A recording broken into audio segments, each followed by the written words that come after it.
Hello, welcome to my diary. I'm Tahtahme. Here we talk about whatever I want to, and today I wanted to continue reading through my workbook, Punani Proverbs. You can find this on Amazon. I put a link in the bio.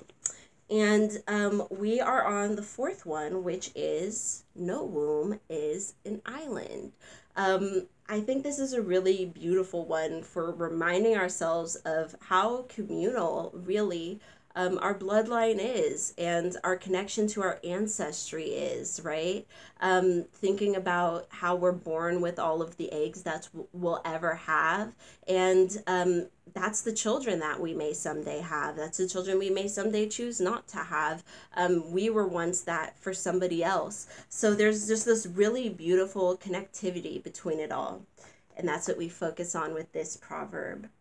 Millions of people had to meet, love, take a chance, hate, argue, live, and die, and grow to reach the point where you stand before us today. The DNA within your cells is testament to the lives that come before you, your ancestors. You were born of the collective. Every choice you make does ultimately affect those around you, not just today, but in the generations to come. To thrive in wellness, you must respect that you and all of us are connected through time. So this is a really beautiful one to remember the power that you have, that you do have all of this ashe, right? Your womb is a creative center. It can create a baby, of course, but it can also create many other types of energy and facilitate towards your other goals in life that have nothing to do with childbearing or anything to do with that nature. So it's really wonderful to remember that there is that ancestral connection within the womb and that energy remains, whether you still have your womb or your womb was removed or your womb was always born with parts missing or whatever your situation may be. Maybe it was harmed due to birth control or what have you.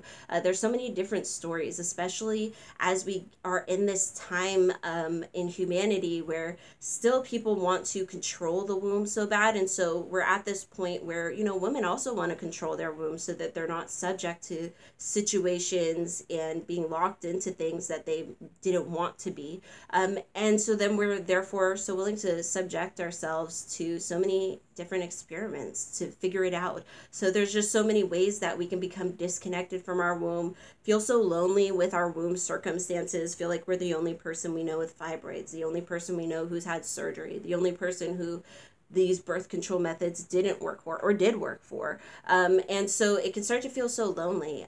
Recalling that you're not alone, that there are so many other people out here working towards healing themselves, and you have a whole bloodline stretched behind you as well as before you that is able to help you with their knowledge, with their energy, with your connections, your prayers, your spiritual divination with yourself, meditation, asking for those answers so that they'll come to you.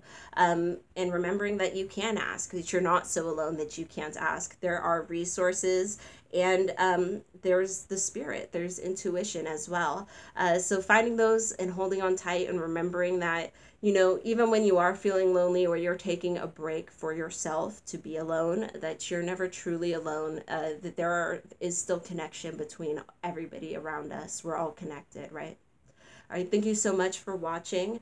You can purchase my workbook down below or at Amazon. Just look up Womb Healing Workbooks and you can see all of the different workbooks that I've written over the years. I thank you so much for watching. May your ancestors and spirit guides be with you at every crossroads.